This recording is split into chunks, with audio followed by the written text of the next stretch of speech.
বিসমিল্লাহির রহমানির রহিম। হজ ইসলামের 5টি স্তম্ভের মধ্যে অন্যতম। কাবাঘর কেন্দ্রিক এই হজ ব্যক্তি জীবনে একবারই ফরজ। যে সেখানে পৌঁছতে সক্ষম সে নিষ্কলুষ। হজের প্রতিদান জান্নাত। রাসূলুল্লাহ সাল্লাল্লাহু আলাইহি ওয়াসাল্লাম বলেছেন, যে ব্যক্তি হজে গিয়ে মিথ্যা এবং পাপ বর্জন করল, সে সত্য ভূমিষ্ঠ নিষ্পাপ শিশুর ন্যায় বাড়ি ফিরবে, যেন আজ তার মা তাকে ভূমিষ্ঠ করল। হজ 3 প্রকার। 1. হজে ইফরাদ। 2. হজে কিরান। 3. হজে তামাত্তু। তামাত্তু হজ সহজ এবং সুযোগ সমৃদ্ধ বিধায় এই অঞ্চলের মানুষ তা পালন করে থাকে। হজে 3টি কাজ ফরজ। 1. ইহরাম বাঁধা। 2. আরাফায় অবস্থান। 3. তাওয়াফে জিয়ারাহ বা ফরজ তাওয়াফ। হজে 6টি কাজ ওয়াজিব। 1. মুজদালিফায় অবস্থান। 2. 3 জামারায় পাথর নিক্ষেপ। 3. কুরবানি করা। 4. মাথা মুন্ডন। 5. সাই করা। 6. বিদায়ী তাওয়াফ করা।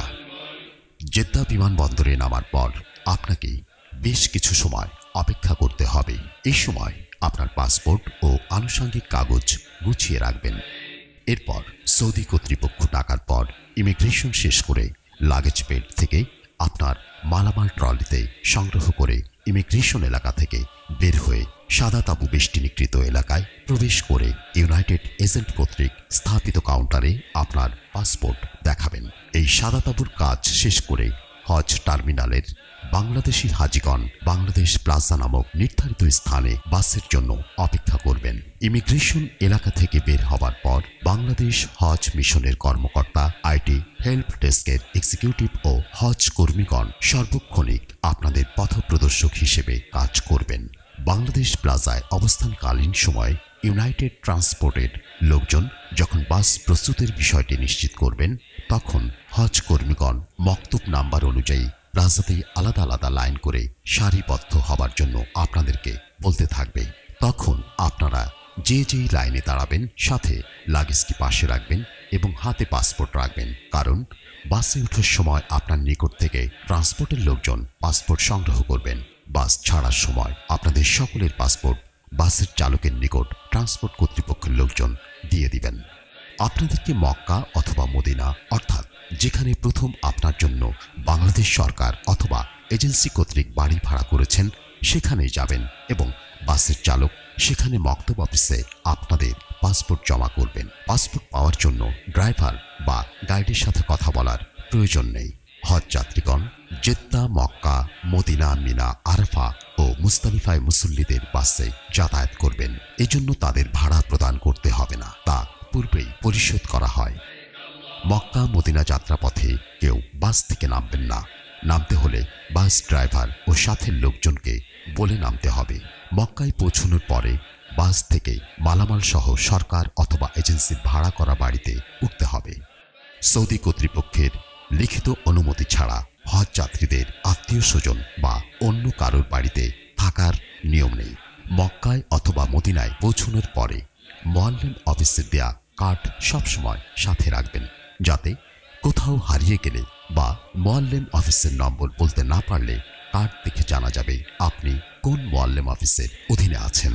এছাড়াও হজ অফিস হতে দেয়া বাংলাদেশের পতাকা খচিত আইডি কার্ড ও হাতে লাগানোর বেল্ট সবসময় ইহরামের সাথে ও হাতে লাগিয়ে রাখবেন। এগুলো সাথে থাকলে কেউ হারিয়ে গেলেও বাংলাদেশ মিশনে পৌঁছতে সাহায্য করবে। মক্কায় পৌঁছে প্রথম কাজ হলো উমরা সম্পন্ন করা। সঠিকভাবে তাওয়াফ করার জন্য ওযু অবস্থায় কাবা ঘরের নিকট পৌঁছে তালবিয়া পাঠ বন্ধ করতে হবে। শব্দ না করে মনে মনে তাওয়াফের নিয়ম করতে হবে।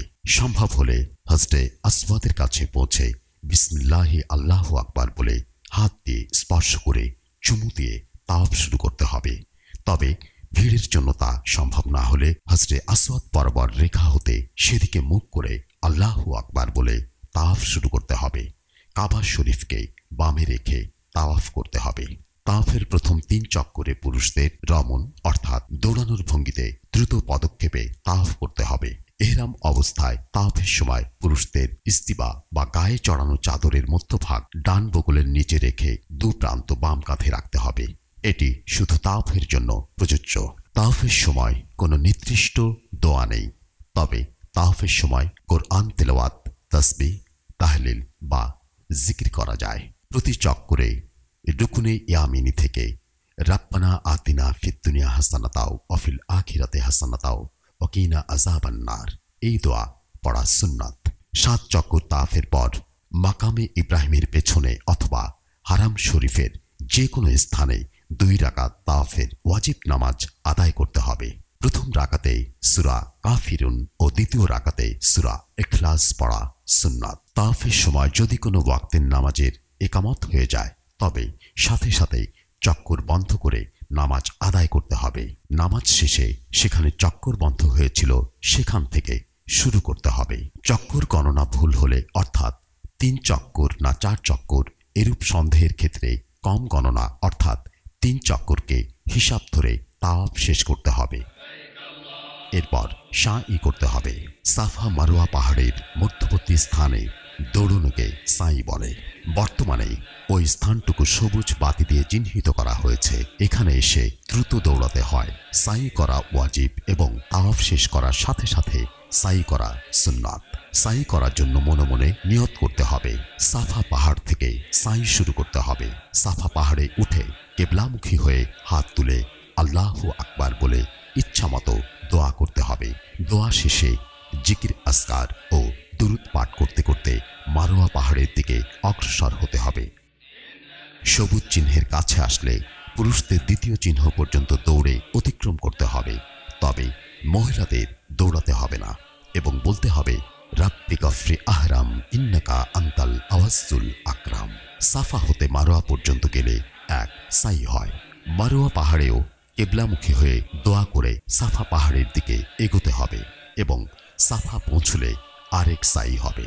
এভাবে 7 বার সাই করতে হবে। সাইর সময় কোনো ওয়াক্তের নামাজ ইকামত হলে সাই বদ্ধ রেখে আগে নামাজ আদায় করতে হবে। তারপর যেখানে সাই বন্ধ রাখা হয়েছিল সেখান থেকে শুরু করতে হবে। ওমরা শেষ হলে চুল কাটাতে হবে। চুল কাটানোর চাইতে মাথা মুন্ডানো উত্তম।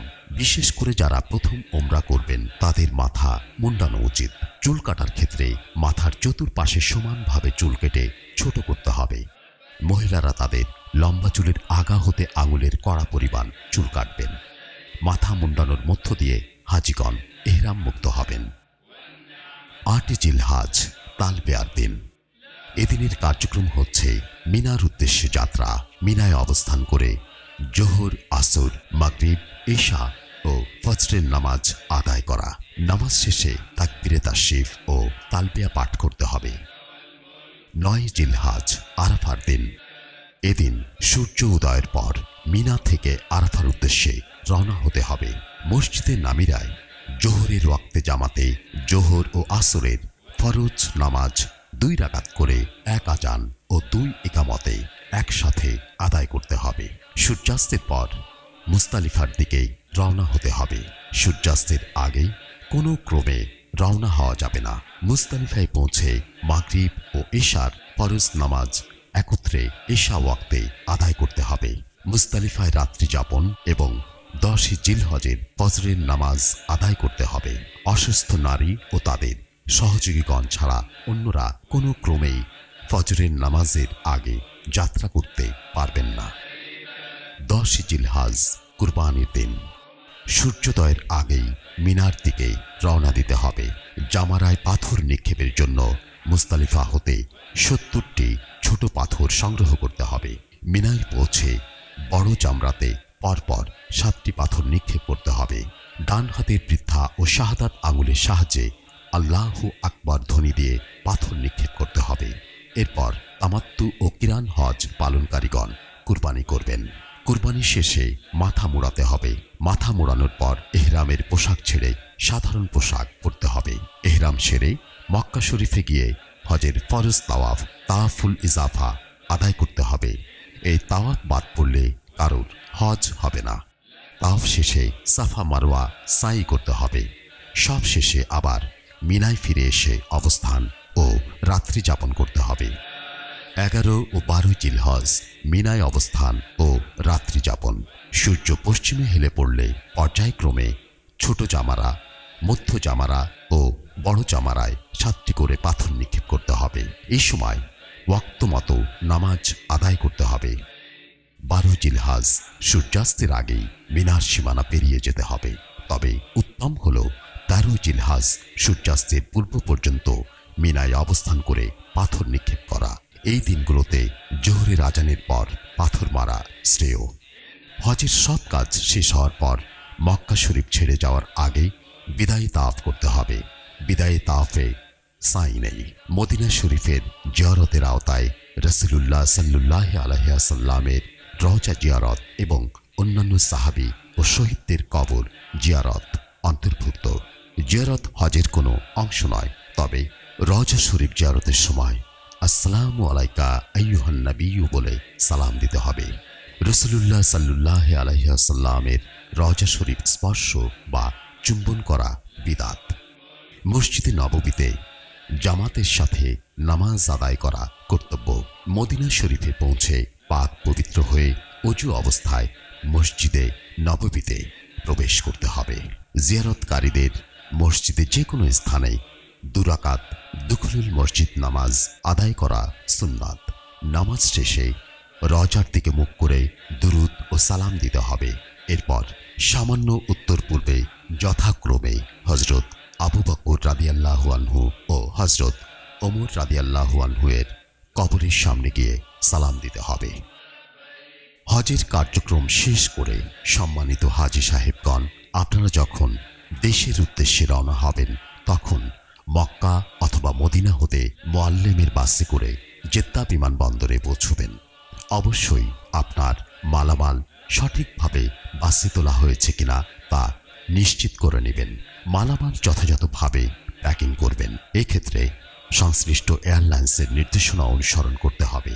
জেদ্দা বিমানবন্দরে পৌঁছানোর পর বাংলাদেশ হজ মিশনের কর্মকর্তা, আইটি হেল্প ডেস্কের এক্সিকিউটিভ ও হজ কর্মীগণ হাজিদেরকে রিসিভ করে বাংলাদেশ প্লাজা নামক নির্ধারিত স্থানে বসার জন্য পথ নির্দেশনা দিবে। অবশ্যই আপনার মালামাল সঠিকভাবে বাস থেকে নেমেছে কিনা তা নিশ্চিত করবেন। যেসব হাজী সাহেবগণ বাংলাদেশ বিমানে আসবেন তারা বাংলাদেশ প্লাজায় অবস্থান নেবেন, আর যারা সৌদি এয়ারলাইন্স আসবেন তারা বাংলাদেশ হজ মিশন অফিসের পাশে অবস্থান নেবেন। চেকিং ও ইমিগ্রেশন সময় বাংলাদেশ হজ মিশনের কর্মকর্তা, আইটি হেল্প ডেস্কের এক্সিকিউটিভ ও হজ কর্মীগণ সর্বক্ষণিক আপনাদের তথ্য দিয়ে সহযোগিতা করবেন।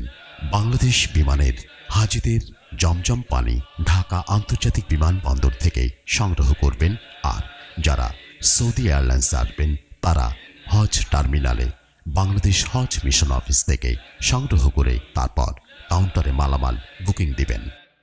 ফ্লাইট বিভিন্ন কারণে দেরিতে ছাড়তে পারে, তাই জেদ্দা বিমানবন্দরে সংশ্লিষ্ট এয়ারলাইন্সের কর্মকর্তাদের সাথে কথা বলে আপনার করণীয় বিষয়টি জেনে নেবেন। আপনাদের হজ যাত্রা সফল হোক। আল্লাহ আপনাকে সহিভাবে হজ পালনের তৌফিক দিন। আমিন।